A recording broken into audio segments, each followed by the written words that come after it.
Hey everybody, welcome back to the channel. This is a interview that I did with Northern Woodlands Magazine. I've always kind of really loved this magazine, and it talks about timber and wood and New England, and I've always kind of loved it. And when Megan called me and said we got to do an interview, I'm like, okay, that'd be cool because it's something I've always really liked. It's a great magazine.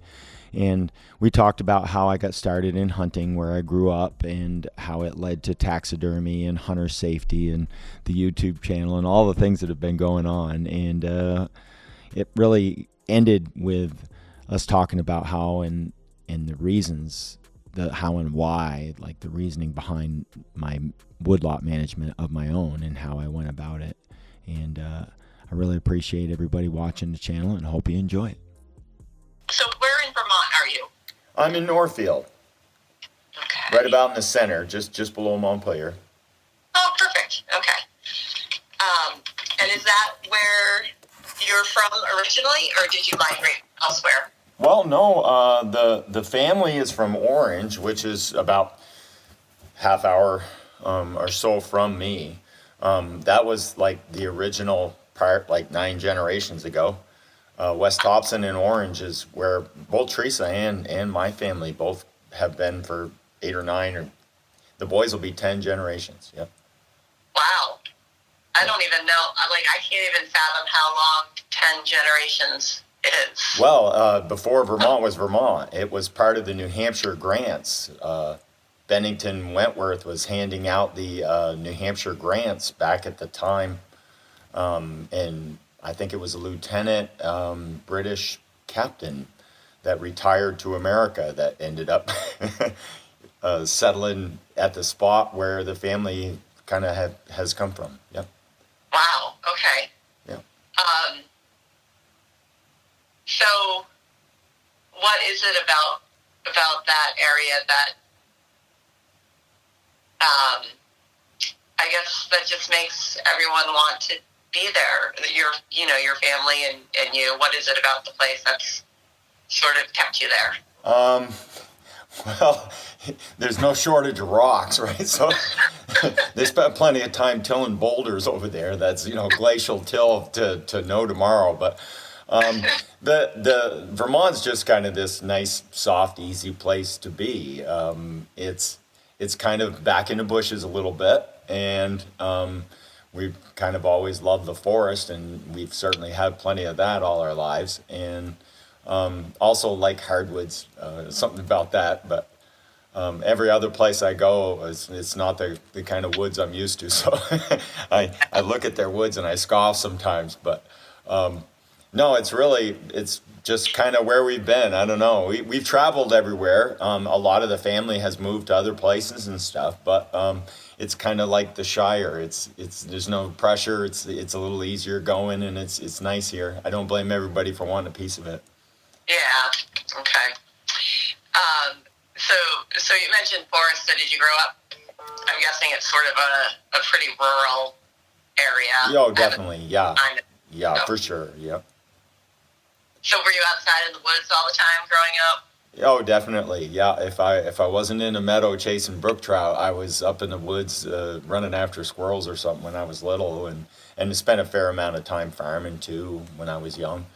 So like there was always that connection to the land and to what's going on, and of course the forest and the most of Vermont was basically farms, and the woods were consisting of sugar bushes and the values of like maples. So everything was connected to those two things, and everyone had a sugar bush where they made their money off or at least collected their syrup, and then you farmed the rest of it, and that was kind of the values of the state and the way it was used.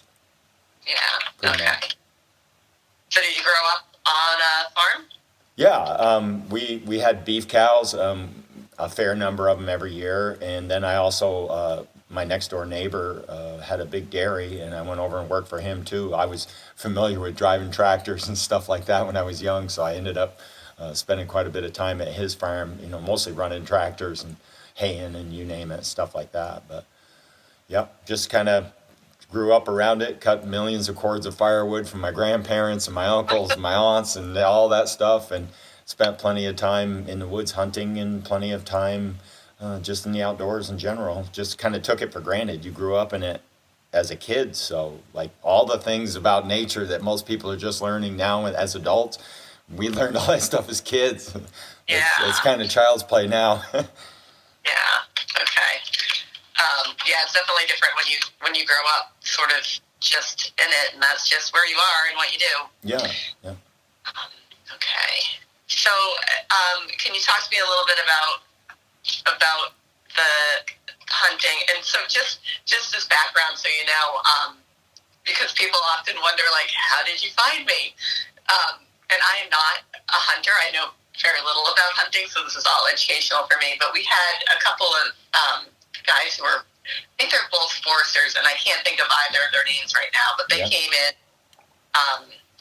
Once in a while, we have people come in and talk with us about the magazine and what they like and what they wish we did more of or less of. Sure. Anyway, both of these guys, they didn't know each other, and somehow, I think it was your podcast came up, and both of them were just like, oh yeah, you got to talk to this guy. So. Yeah, I know quite a few foresters in Vermont. I spent a fair amount of time logging on my own land. I have about 100 acres, and I spend quite a bit of time, getting the most out of what I can for my land and making it the most it could be. Maybe that's just a little bit of the farmer in us, right? We want to optimize everything, so you end up doing a little bit of that, and of course that eventually, being in touch with the woods, and then being a kid and a farm, like the hunting kind of came natural because we ended up seeing lots of wildlife. We knew where it all was because we were on the landscape all the time. So, and when those fellows came back from Maine with a big giant buck on the back of their Jeep, and I saw that as a young boy, and I said, boy, I've got to do that. So I just started hunting around here and got pretty good at it. After a while, it took quite a while, but after a while I got the hang of it. My dad and my grandfather have really never shot much for deer, and deer hunted some, but it was just kind of a fleeting thing for them. They mostly worked and spent very little time. They weren't the type to take the time to go deer hunting. They're too busy working all the time. But I was like, no, I want to go out and chase those deer around. So I'd sneak up on them in the summertime and go and look at them and watch them and maybe take some pictures of them later on, especially when the cameras became a little more common. And then, I just ended up wanting to chase after them some, got into archery and started bow hunting some. And then eventually the hunting got more and more, and I had boys of my own, and then I introduced them to the woods and all of the good things that the woods has to offer for a young person growing up. And it ended up turning into this craziness of being a taxidermist, and the boys talked me into having a YouTube channel. I wasn't really interested in that, but they said, no, we got to do it. And then the podcast thing kind of came along, and you end up just sharing your experiences. I think that's kind of what we do. We bear witness to what we know, but yeah. Okay. So it wasn't a situation for you where you grew up hunting with your dad and your grandfather. It was something that was your own interest and you pursued. Yeah, they took me out a little tiny bit, and they got me to shoot, and they were actually for good shots, but for the most part they just hadn't spent much time doing it, and I doubled down and tripled down on the amount of time that I went, and pretty quick got a little bit successful at it, and then it just grew into more. It ended up being like my vacation every fall, where I get to be alone and to go by myself and to go out there in the woods and get back in touch and let some of the craziness of regular life just fade away a little bit and be out there with it all. And then eventually, of course, I wanted the boys to be able to go into the woods anywhere at any time and be able to navigate and know how to survive and understand all of the things that nature has to offer. And hopefully in the end it would help pass on that caring about the land and the 2 inches of dirt that holds up all of nature. I couldn't think of a better way to get anybody to care about the dirt, right? The water and the dirt. Those things matter. And like if we don't pay attention to those things, like the whole system is held up by that little part of the cobweb that really matters. And I wanted them to go to the woods and feel like they belonged there. And I wanted them to be comfortable also too in a city. I wanted them to be comfortable in the woods. I wanted them to be comfortable everywhere they were. And that was just part of the process. And it was a great place to start. You know, kids are like the ultimate scientists, right? Their curiosity about things and their wonder at seeing things needs to be nurtured, and hopefully they'll maintain that throughout their lives. And now they'll be open to some good ideas, and it'll help them develop filters for what's real and what isn't. Yeah, that is so true. They're curious about everything. Okay, how many kids do you have? I have 3 sons. I also have a whole extended family. We were foster parents for quite a while. Wow. In our younger years, Teresa and I. So we ended up having quite an extended family of people who came into our lives and are still around even today. And like they're all kind of kids too. There's lots of them. Yeah. Yeah. Okay. So is that while your own boys were young, or sort of after they had? Oh, definitely. Oh, yeah. Yep.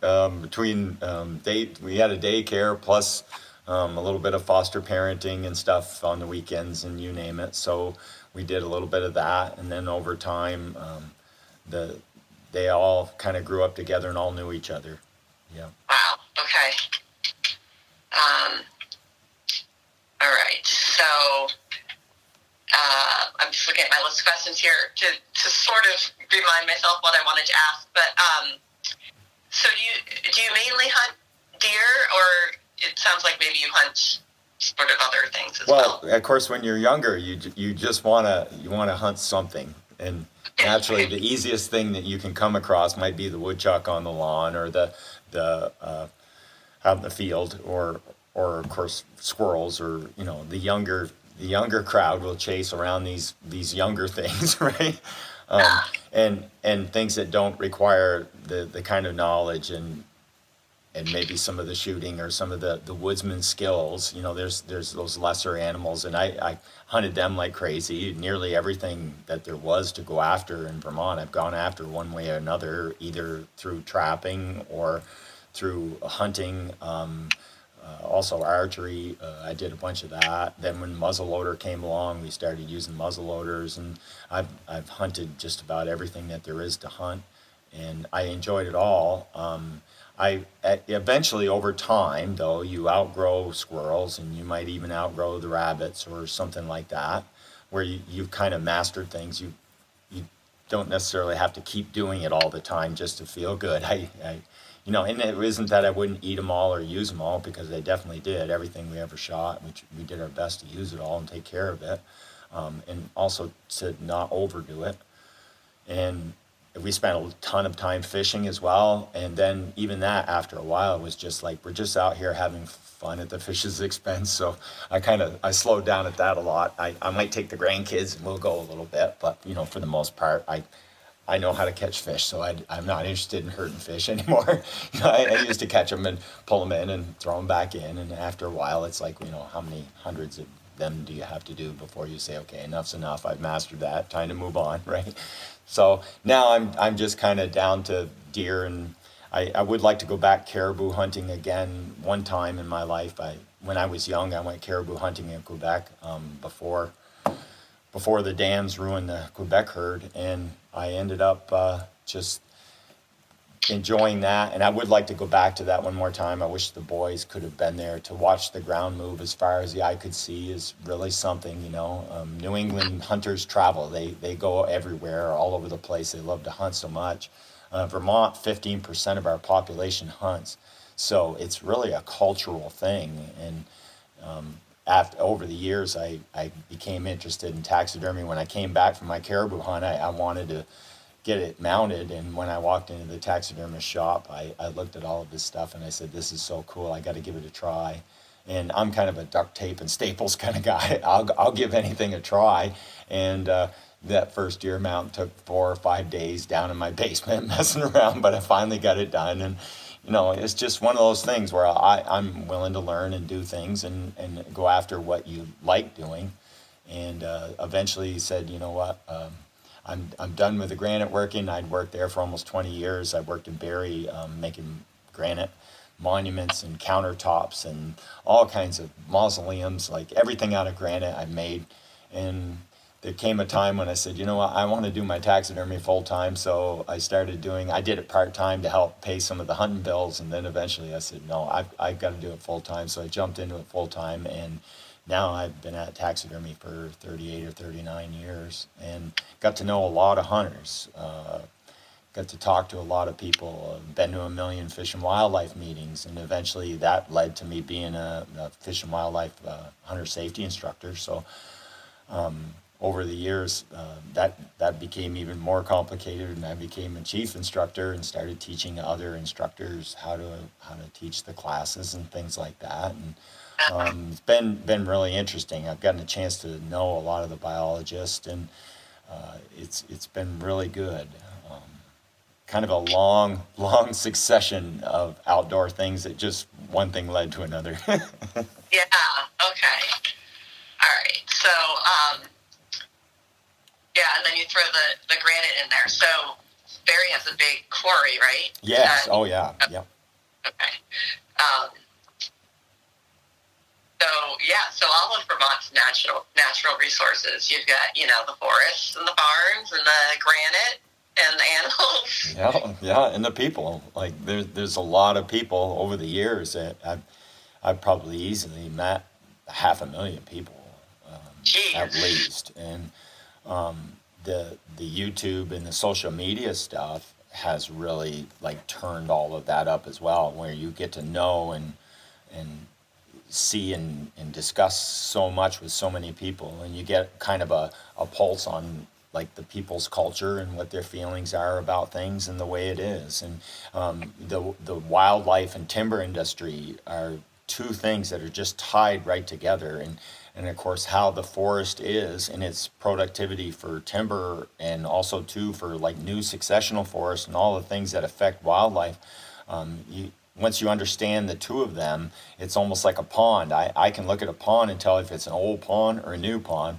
Also, too, I can tell you whether or not there's fish in it almost just by looking at the outside of it.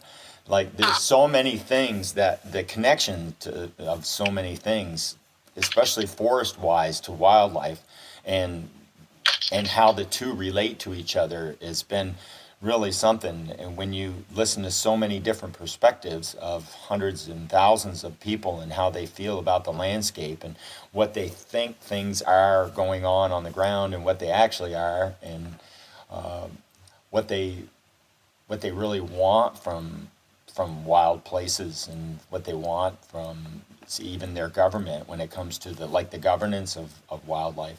All those things, after a while, you really get a handle on it and you can understand it well. And of course, being a taxidermist, all I do is talk to hunters, so you end up being articulate about it because you got an idea. Right.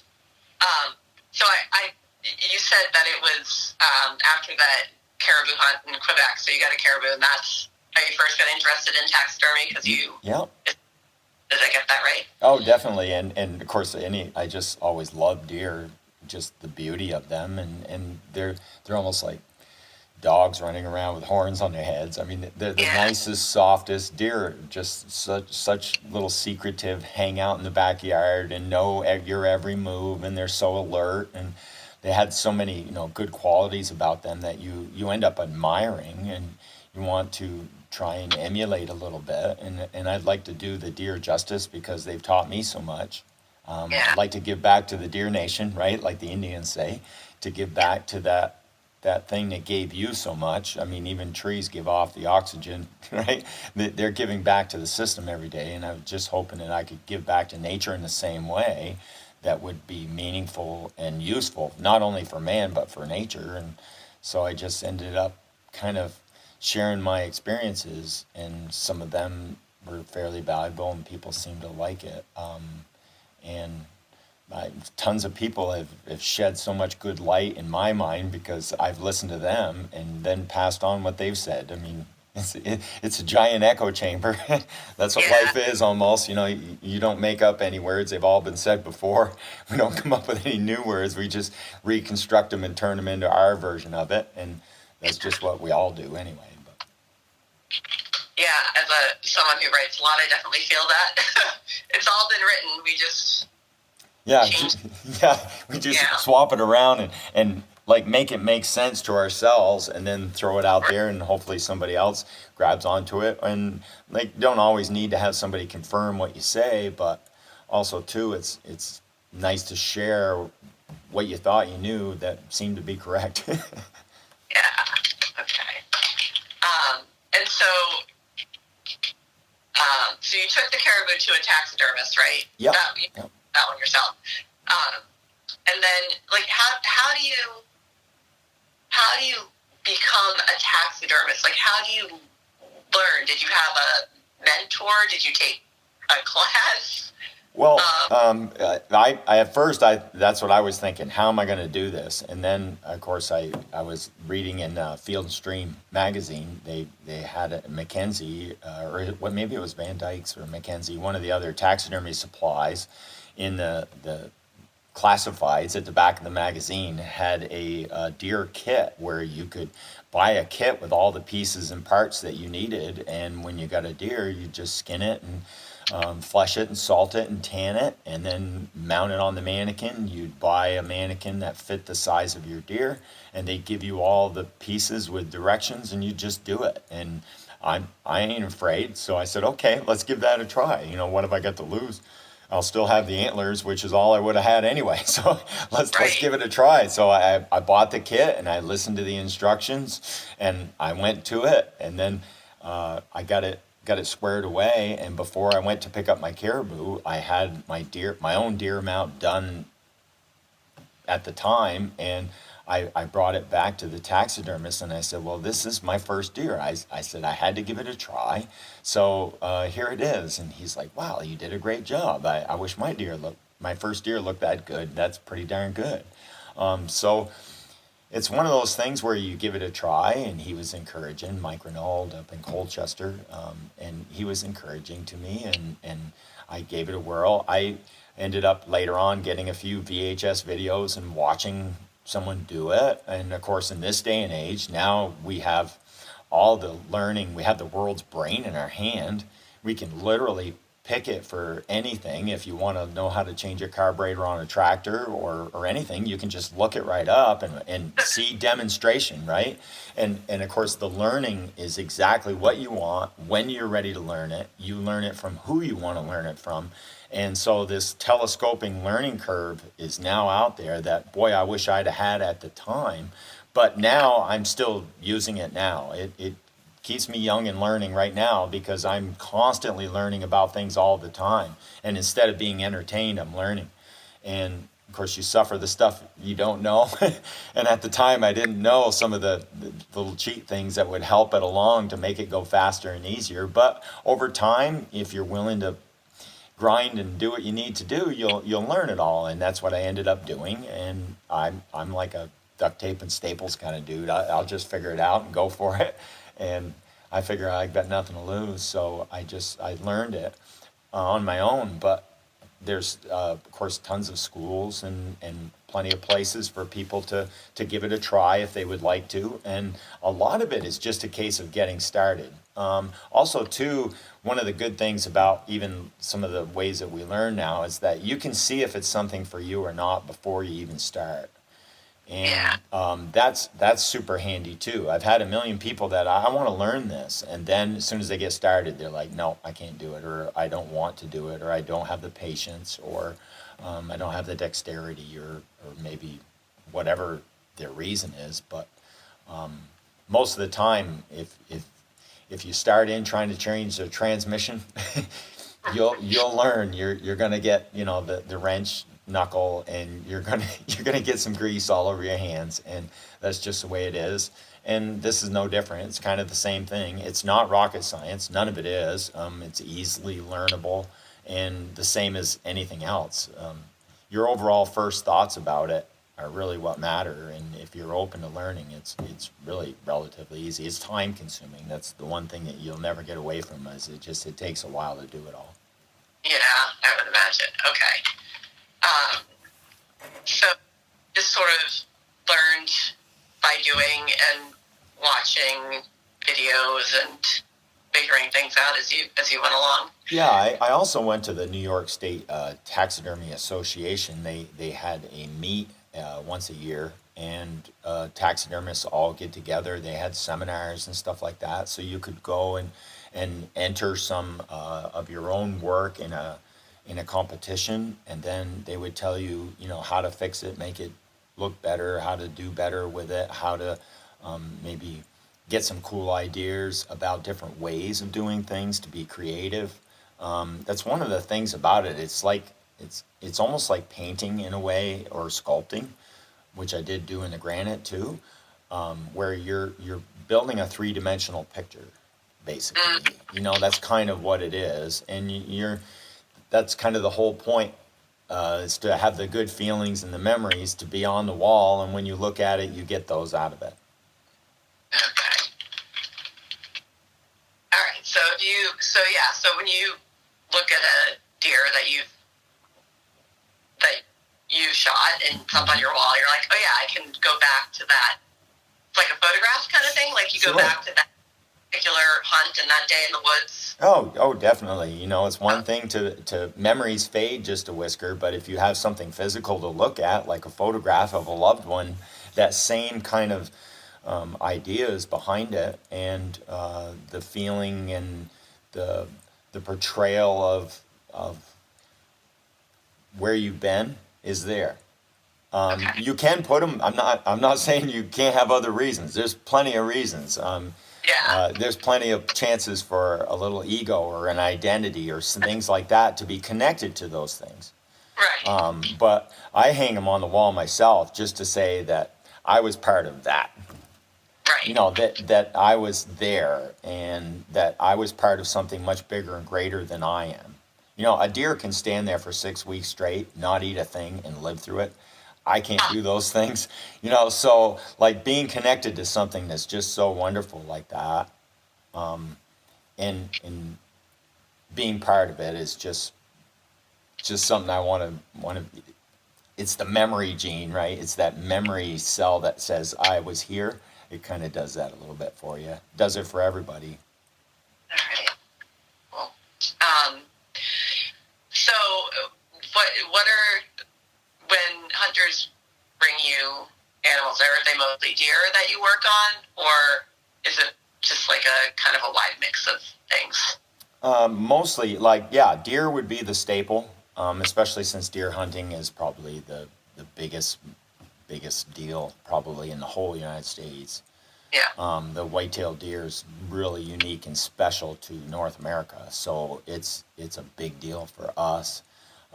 They're probably also the most edible, and they can survive in so many places and do such a good job at it. They're really prolific, so there's plenty of reason to not only keep them in check with the landscape so that they don't overwhelm it, but also to keep them around and part of us as well. And of course, the hunter and the deer need each other.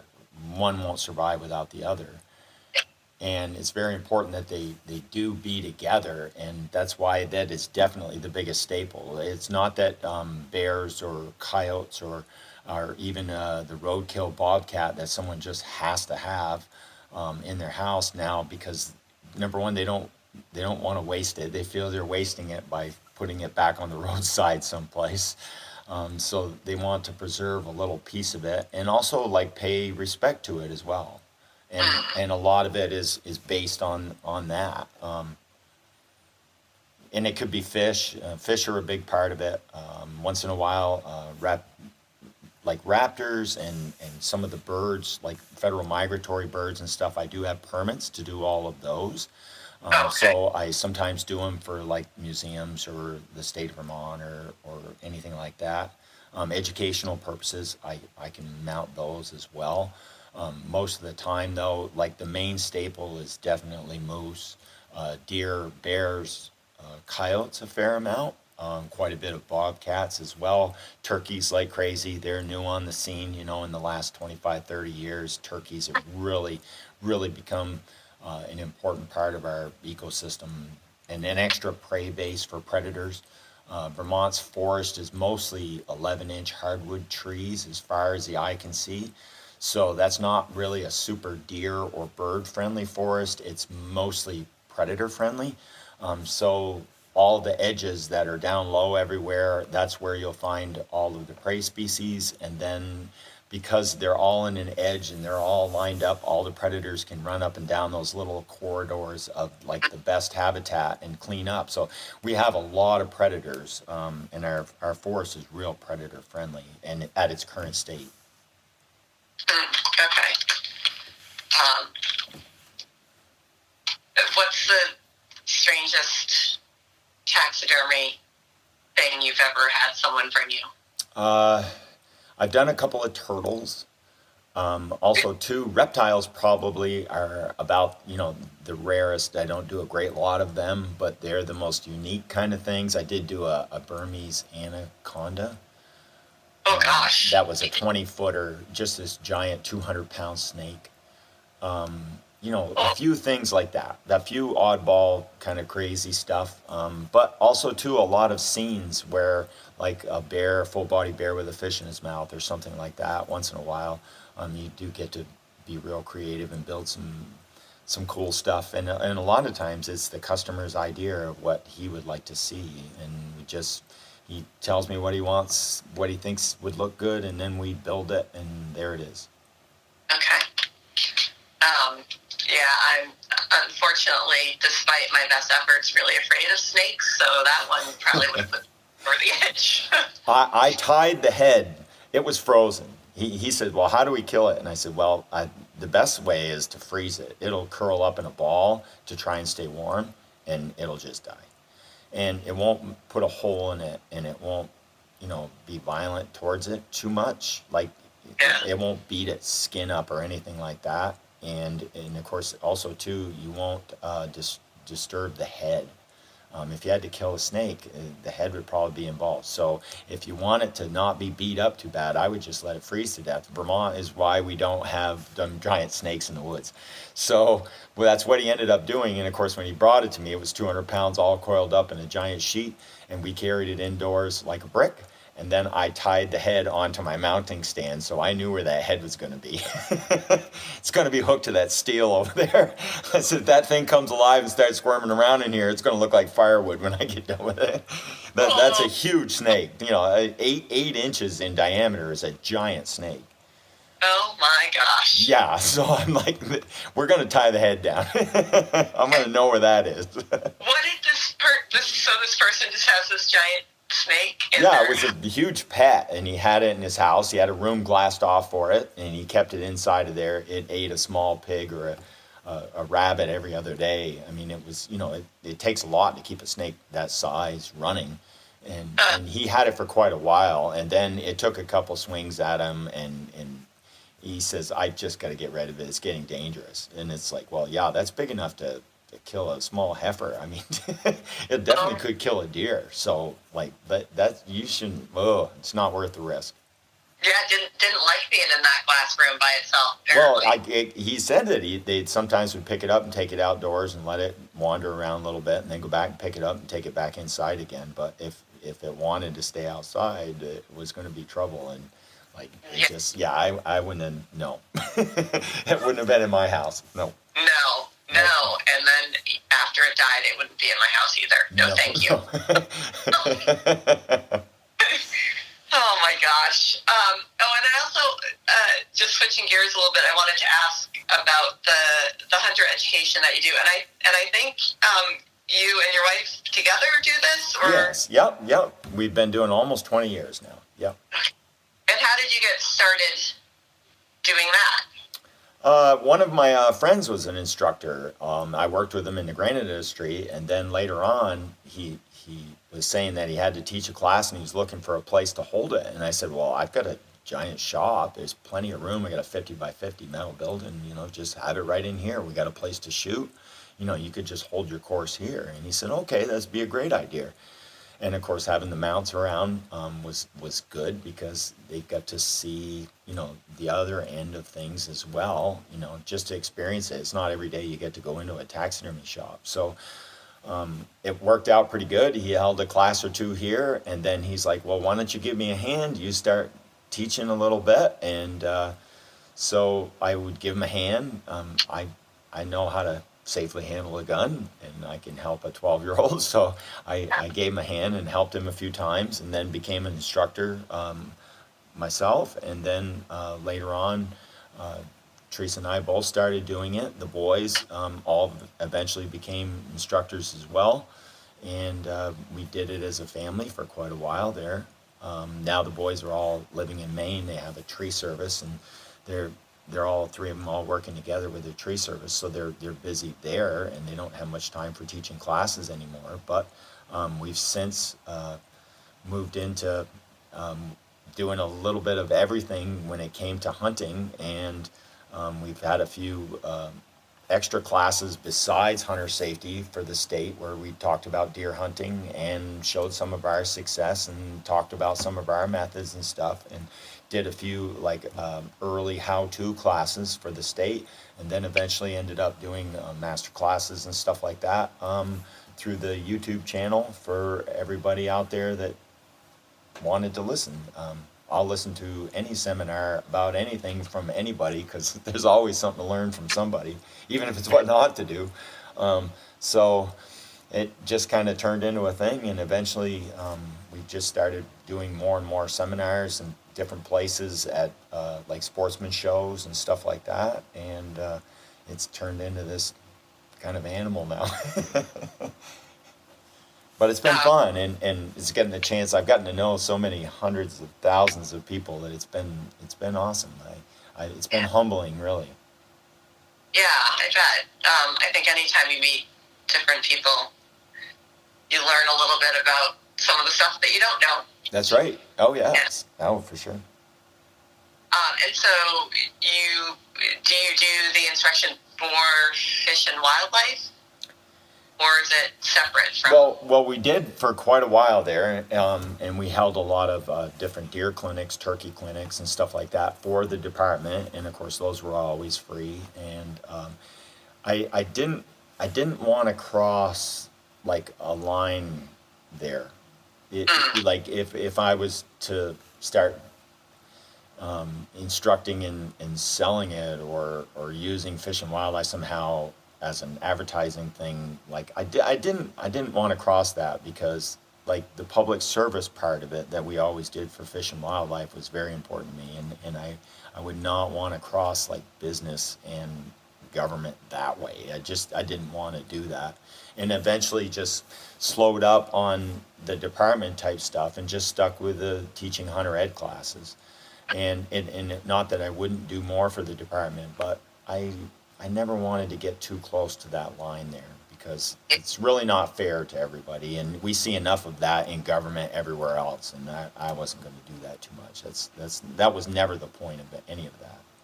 Okay, so you still do hunter education, but it's a separate entity from the state department. No, it is through the state. That regular hunter education that I do teach is through the state for like hunter safety.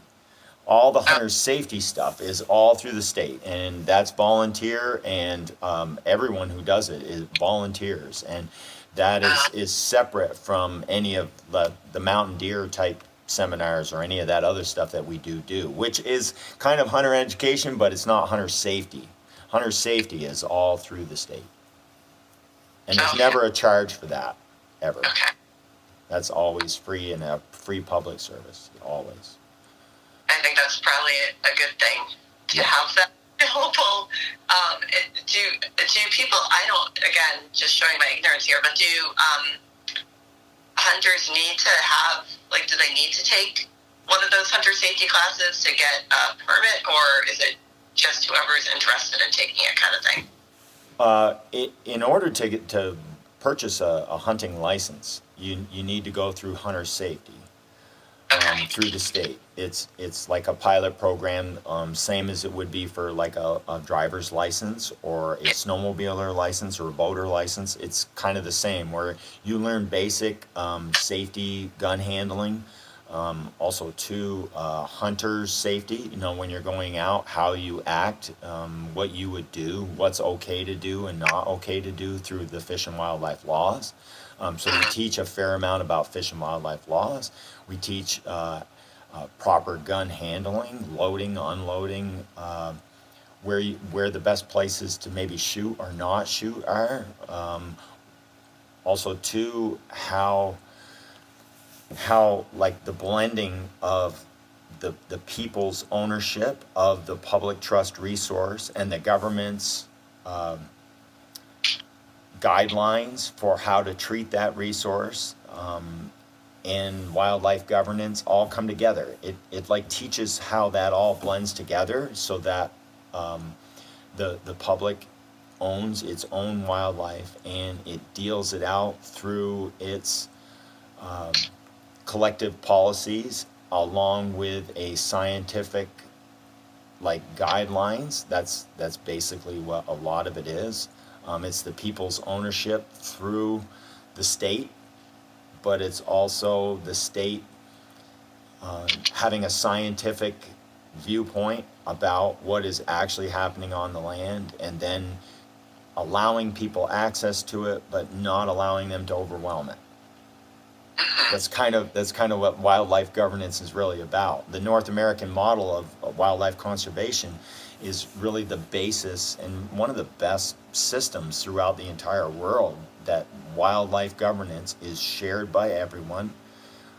It's not just the rich landowner king's deer, they're everyone's deer. And just because it's on your land doesn't mean you own it. Right. And like it's a sharing of a public trust resource through the people's wants and wishes with the guidelines of science. Yeah. Okay. All right. So, and then with Mountain Deer, you have like I think you mentioned the master class. I saw that on the website, and just sort of different programs for people who want to. Sure, like a more advanced schooling.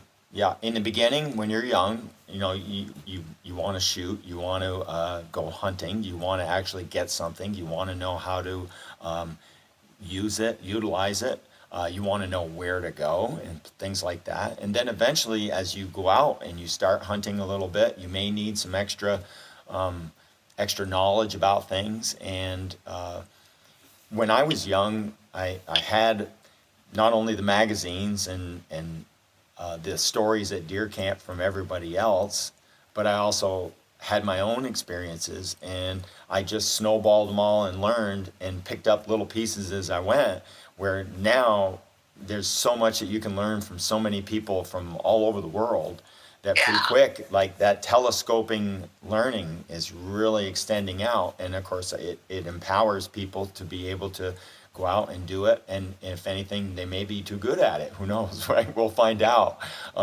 But over time, like, it's been a great way to learn, advance yourself, and understand a lot about things, and then be able to wisely use, you know, all those things. You know, that's what the word conservation is, right? The wise use of. And that it just helps people get to that point where they would wisely not only love the world, but take care of it. Yeah. Okay. And I just wanted to back up a little bit. So you said your three boys now all live in Maine, and they have a tree service. So, Yep. Like arborists or? Yes. Yep. They climb trees. Yep. Oh wow. Yep. Okay. And they all work together, huh? That's pretty cool. Yep. Yeah, I'm trying to picture. I have 3 teenagers. I'm trying to picture whether they could ever all work together in something. It's hard to imagine at this point, but you never know, I guess. Well, they didn't have much choice when they were young. I'm like, you're all going to get along, or I'm going to kill you all, right? and they were like, okay. So they've been fostering that in each other for a long time, and it is unique. It's not something that everyone can work with their family. but the boys really enjoy it. And it's not that they don't have their days, I'm sure, but for the Yeah, most right. part, like their overall feeling about each other and their overall feelings about the way life is are all in alignment. So that makes it easier, which is right. That's the only place we need to get to, where all of our own feelings don't get in the way of the overall commonalities that we need to share with everybody else. That's how you fix the world, right? You talk about what you Right. have in common, not what you don't have in common. Right.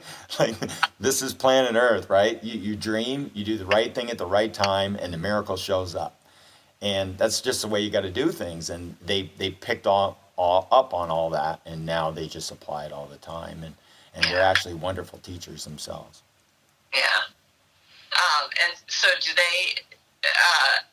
do you all still sort of work together on any of the Mountain Deer courses or the podcast and any of that? For sure. Oh, yeah. We wish we could get together more than we do, because we just have a blast doing it. But I also go down and help the boys sometimes if they need me to drive the log truck or help them cut trees or whatever. I can go down and do all that as well. And we hop back and forth and help each other with the two businesses. It can be crazy at times, but it's a lot of fun, and we work together all the time, and we have a blast all the time. We're having fun all the time. One of the guys comes up to us at the show, and he's like, "You guys are just like you are on the videos. You're laughing and joking and having fun all the time." And I said, "Well, that's who we are. It's just the way it is." Yeah. It's not lost to me though, being blessed. That's for sure. Well, I mean, you reap what you sow, right? Oh, definitely. Oh, 100%. Oh, Yeah. yes. Oh, yeah. Yeah, you get what you put out. Yeah. So I'm just thinking about Teresa growing up, or not growing up, but raising all these boys, and that's a lot of male energy there. For sure. Yeah, she did really well. And she's a twin, so Tammy also did really well, because she spent a lot of time with the boys too, especially when they were young. And, Yeah. And just right out straight all the time. All the other kids too were a big help, and a lot of girls too as well. We had a ton of foster girls and Yeah. stuff like that too. So like there was plenty of everything there, but definitely a lot of craziness on the go-kart out in the yard. Yeah. I can only imagine. And again, I just want to back up. I think you said you have, or had, I don't know if you still have, but about 100 acres of... Yep. Most of it is kind of a mixed hardwood and softwood stand. The vast majority of the softwoods are the old hemlock pasture kind of stuff that has grown up everywhere, along with spruce and fir.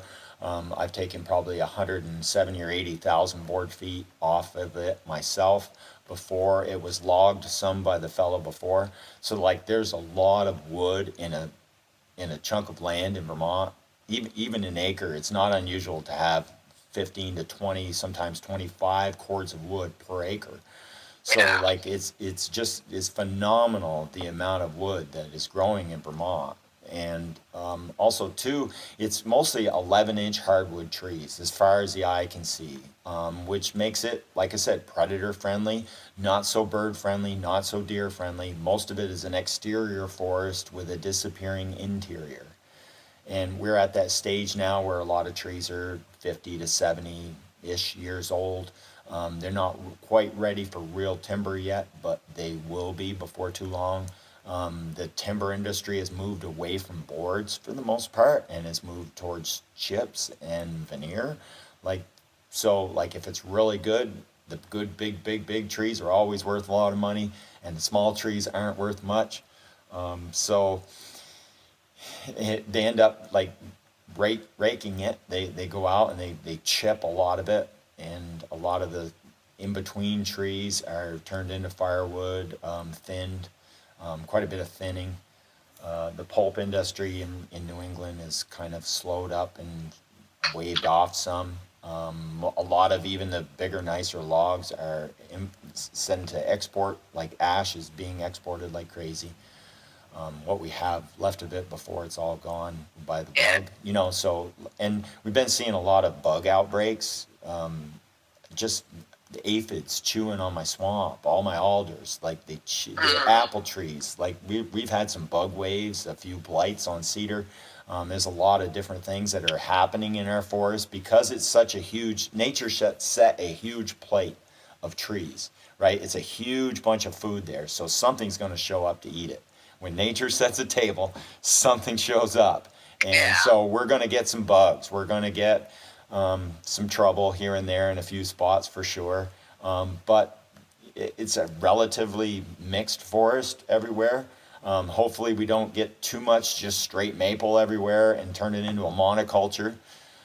Keeping it diverse, keeping the age structure diverse would be the next thing that would be really important.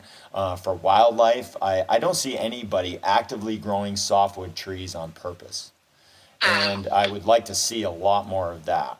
To encourage softwood growth in places. A lot of deer yarding areas, moose yarding areas aren't really in the greatest of shape. They're mostly just a carport without much new stuff growing. And deer numbers being too high in a lot of places in the state will help invasives do better. They'll lead to natural foods and they may not touch the invasives as much. Sometimes when you cut like crazy, that helps the invasives do better.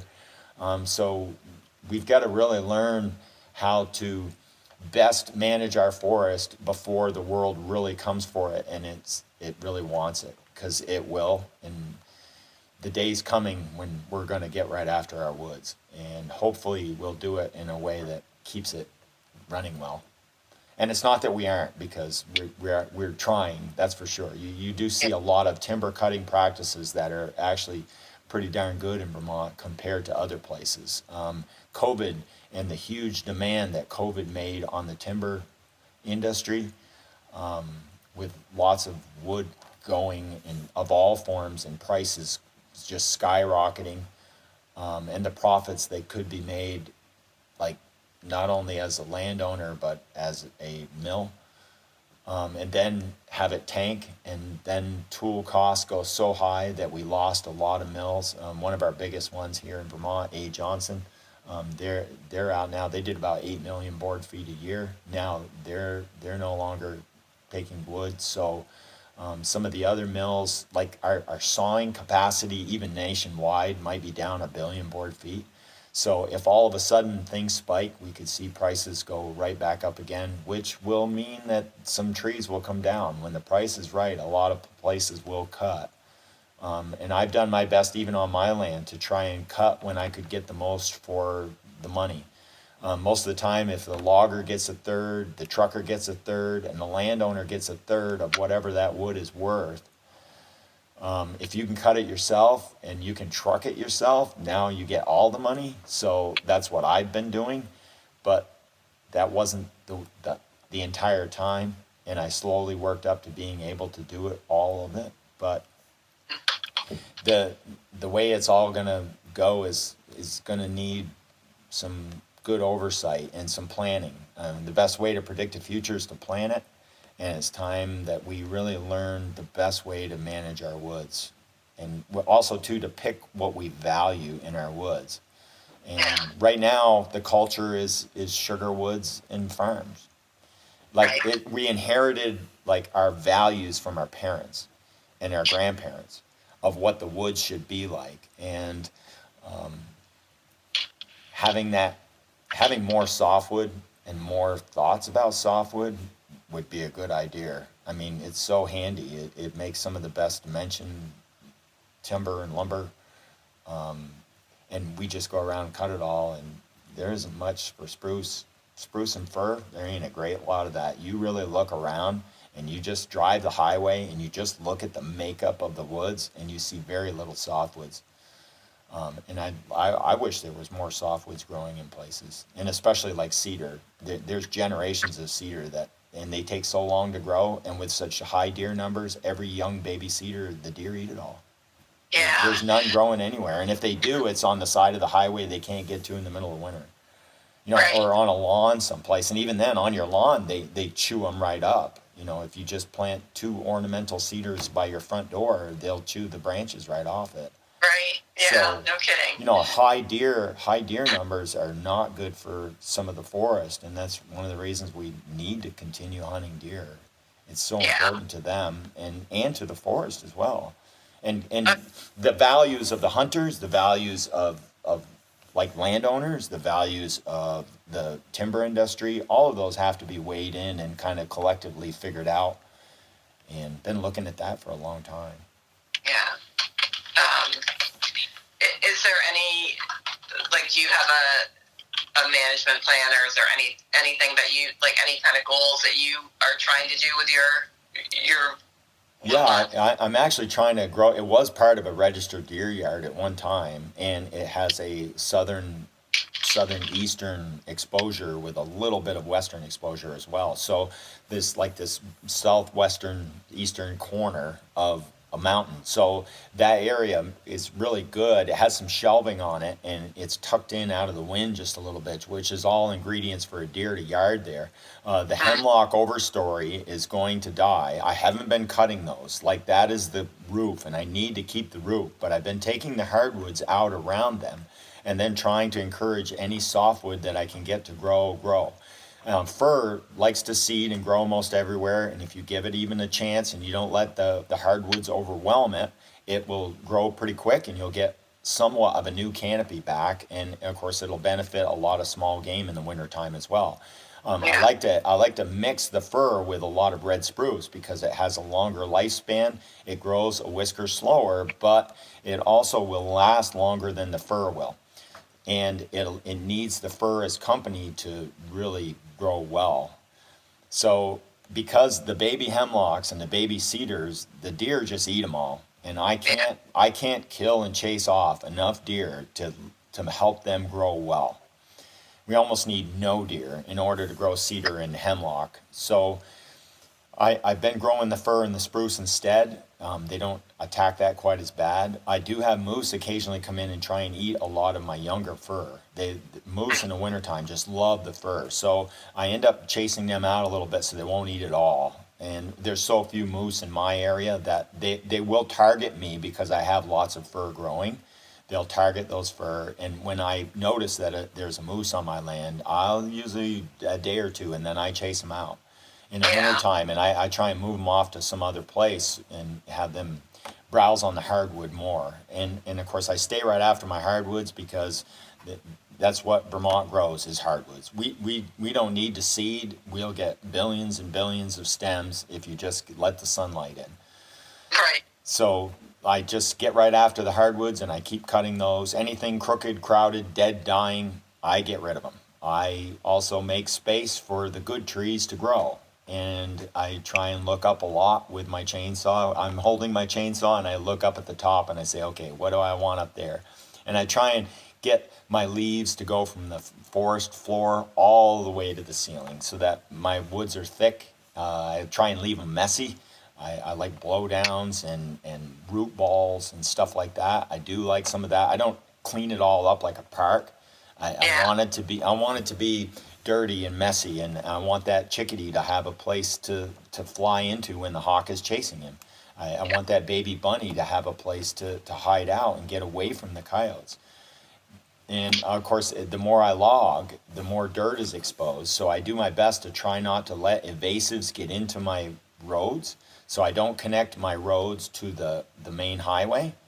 The road, I try to keep the chervil and the knotweed and all that stuff away from my forest. So I try and maintain shade around my logging roads, especially where they enter the woods or exit the woods. I want to keep shade over all my logging roads going in and out of the woods because it helps keep the invasives down. I also make sure and seed it with grass or something so that the invasives don't get so much of a chance to grow in my logging roads. And of course, the songbirds eat a lot of invasive seeds and then fly up and down the roads and crack the seeds in the roads, and now they'll spread it. So there's a certain amount of, like, the edges of where I connect the road and my logging, where the landing is back away from the road. There's no chance of me I keep the landings hard, and I keep everything inside. I mow the outside of it. I want to make sure that keep the invasives out of my woods as much as possible and maintain some shade over my logging roads. The areas I do want light in, I try and cut them so that they get enough light, and I also try and disturb the duff enough so that lots of seeds or even suckers from the roots will all start growing and get ahead of the invasives. I want the natural trees to continue growing. There's a certain amount of shade I need to maintain, otherwise I'll just get invasives like crazy. Yeah, I know. They get in there and then they're hard to get rid of for sure. Yeah. I just was going to ask you something that went right out of my head. The other thing I don't do is I don't use Roundup of any kind. I'm not going to use any chemicals. I'm not going to spray it. I'm going to mow as much as I possibly can. Even I mow my own roadside. I don't let the town do it. I want them to just drive through and continue mowing up the road. So the 3,000 feet of road frontage, I mow it all. I take care of it all. I maintain it all. I get the trees out of it. It doesn't help my taxes any. It should. But I do take care of it myself because I just don't want any of that stuff to be in my forest any faster than it's going to on its own kind of naturally. I don't want to encourage it along, even though there's nothing you can do about knotweed. It's going to be everywhere eventually. I know. It's terrible. And it maybe like most weeds are not necessarily bad. It's just that we haven't found a use for them, right? Nature has found a use for it, and she wants it there. so we have to, you have to work with her, and of course she works with you to the same degree you work with her. That's one of the biggest lessons I ever got from any of all of my whole life is that nature works with you and is very spontaneous. Nature's very spontaneous. But she works with you to the same degree that you work with her. And if you help her make a cucumber, she will make you lots of cucumbers. You'll get more than you bargained for. So if you make trouble, you're going to get more than you bargained for. Right. that makes a lot of sense. Right. So just, is there anything that you wish we had talked about that we haven't touched on yet? Boy, I don't know. We kind of covered it pretty much. I enjoy our forest so much, and I would encourage everyone else to do the same. And to think that the world is doomed, I think, makes you not on the team to save it. Right. Like, you have to have a positive outlook, and that getting in the right frame of mind to do the right thing and to feel the right way about it helps make things come true. Now, if we base it on a love and a willingness to do, we'll do a great job on things. That's when you do your best work. If you base everything on fear and it's the end of the world and oh my God, well, that'll bring its own troubles. Yeah, no kidding. And so at some point, I just always wanted to do my best to share like a good attitude with everyone about it and a good feelings towards it, and that it wasn't all doomed. We're really smart. And I don't want to see myself as part of a doomed world. I want to see myself as part of an evolutionary world where things are getting better and that things can improve. And we're smart. We can do a lot. If we just made up our minds to do so, we would have already gotten there. Right. Yeah. Okay. There's a craziness to the world that doesn't need to be that way. Yeah, there's a lot of craziness to the world that doesn't need to be that way. Yeah. It's not called for. But Rodney, it's been really a lot of fun talking with you, and I appreciate you taking the time. No problem. All right. Thanks, Rodney. All righty. Take care. Bye-bye. Bye-bye. Thanks so much for watching, everybody. Make sure you like and subscribe. Click all those buttons, and Taylor will leave links and everything in the descriptions for you to check out their magazine and the article as well. Take care. See you next time.